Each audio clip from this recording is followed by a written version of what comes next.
Hello everyone, इस video में हम बात करेंगे मैथ के बहुत ही इम्पॉर्टेंट कांस्टेंट पाई के बारे में, जिसमें हम पाई के बारे में बहुत ही अमेजिंग एंड इम्पॉर्टेंट फैक्ट के बारे में बात करेंगे। तो आइए सबसे पहले हम यह जान लेते हैं कि इस वीडियो में हमें पाई के बारे में कौन कौन सी बातें करनी है। नंबर 1 पर है इज़ पाई रैशनल और इरेशनल एंड वाई। नंबर 2 पर है why does pi day fall twice in a year. जैसा कि आप सभी जानते हैं, किसी का भी बर्थडे, कोई भी स्पेशल डे साल में सिर्फ एक बार आता है, जबकि पाई डे साल में 2 बार आता है। ऐसा क्यों? हम इस वीडियो में आगे बात करेंगे इसके बारे में।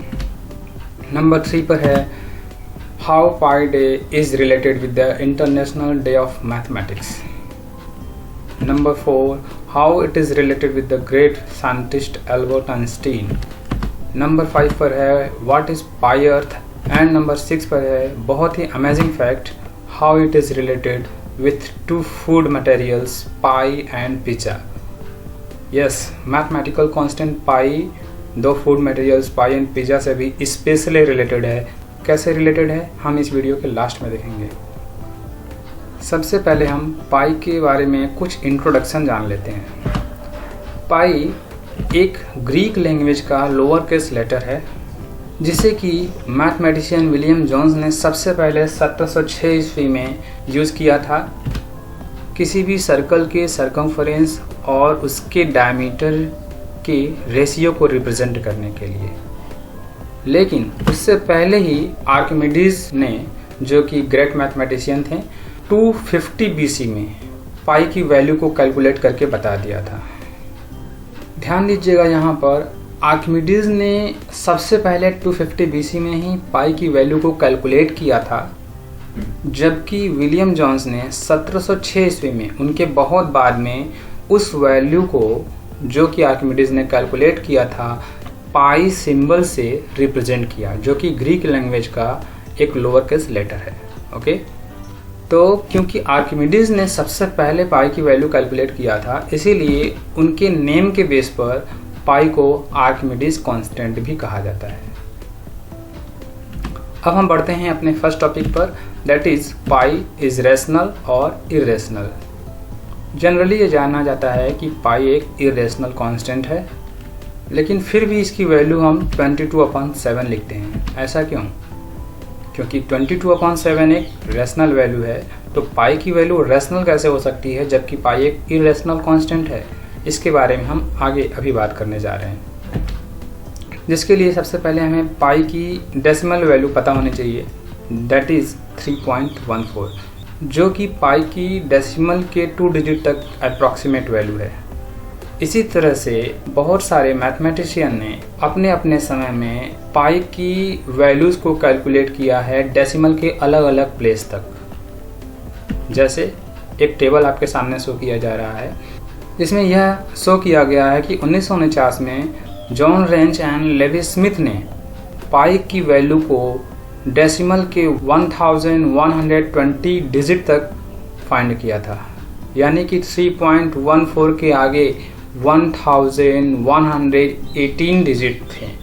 इतने डिजिट तक के अप्रॉक्सीमेट वैल्यू को उन्होंने फाइंड किया था पाई की। In the same year George Reitwiesner and John von Neumann ने पाई की वैल्यू को डेसिमल के 2037 डिजिट तक फाइंड किया था, और अदर मैथमेटिशियन ने अपने अपने समय में, यानी कि 1957 में 7480 डिजिट तक फाइंड किया गया पाई की वैल्यू को डेसिमल के बाद। 1958 में आफ्टर 1 ईयर डेसिमल के 10,000 डिजिट तक फाइंड किया गया, एंड 1961 में डेसिमल के 1 लाख डिजिट तक पाई की वैल्यू को फाइंड किया गया। और कुछ साल पहले गूगल ने 14 मार्च 2019 को पाई की बहुत ही ज़्यादा एक्यूरेट वैल्यू दी, that is approximated to 31,415,926,535,897 digits after decimal.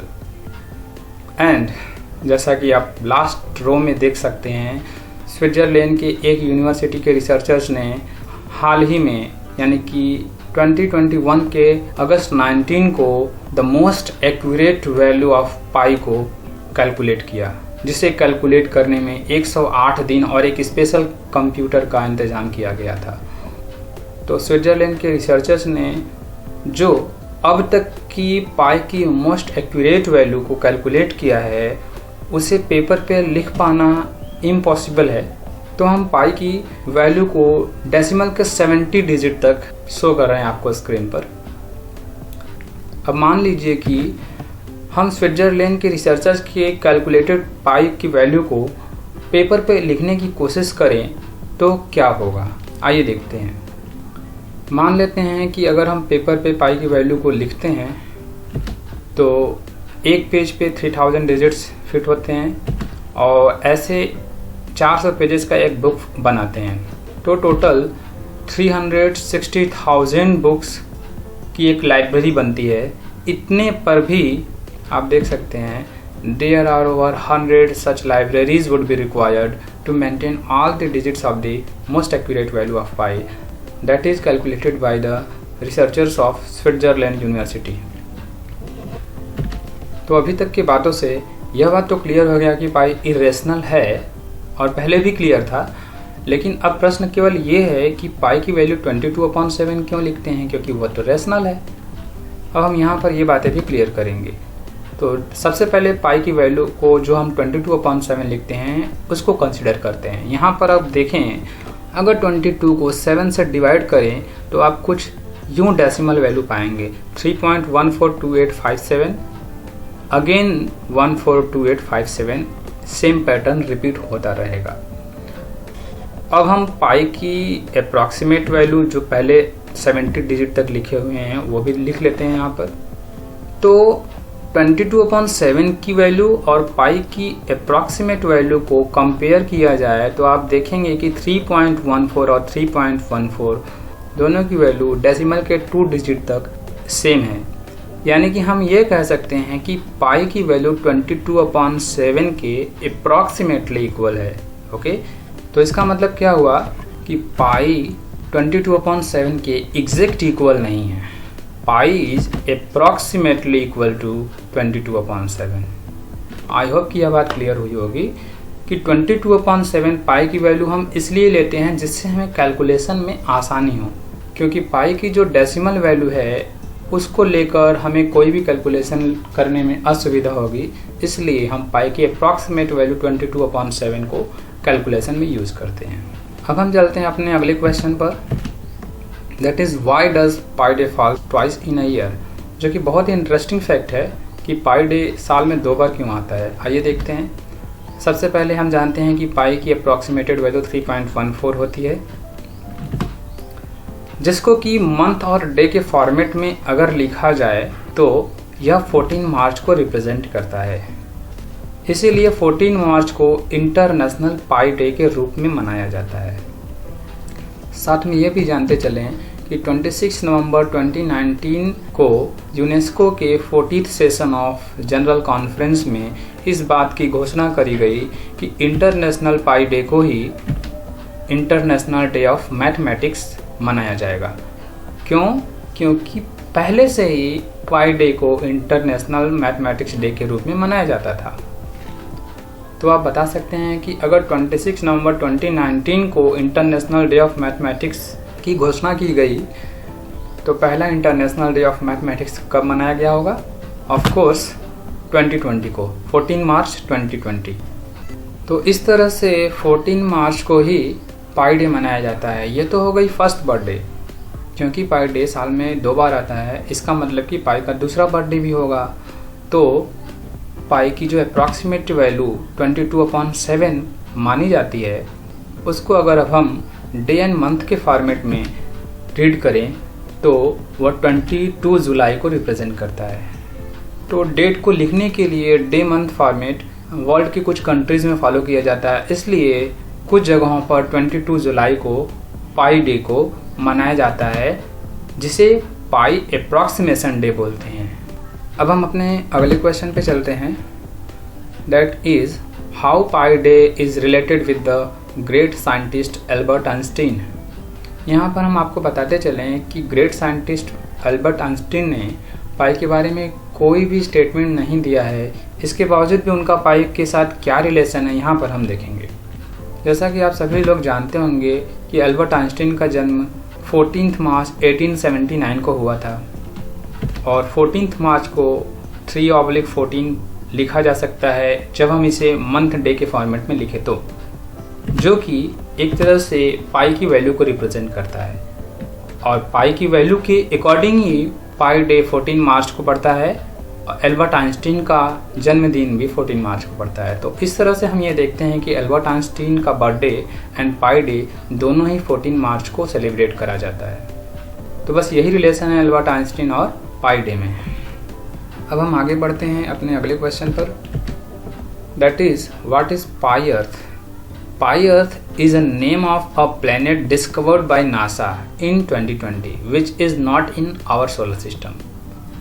पाई अर्थ एक प्लेनेट का नाम है जिसे नासा ने 2020 में डिस्कवर किया था और यह हमारे सोलर सिस्टम का प्लेनेट नहीं है।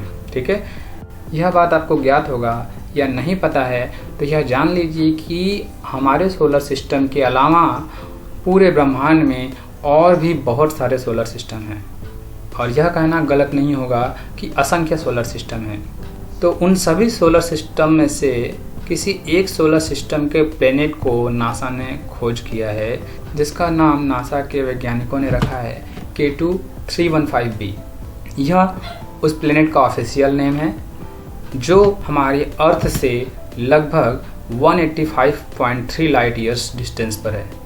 तो लाइट ईयर्स क्या होता है, अगर इसके बारे में आपको ना पता हो तो ऊपर आई बटन पर क्लिक करके इस 2 मिनट के वीडियो को देख सकते हैं। ठीक है, अब इस प्लेनेट का नाम पाई अर्थ क्यों पड़ा, इसके पीछे की 2 वजह हैं।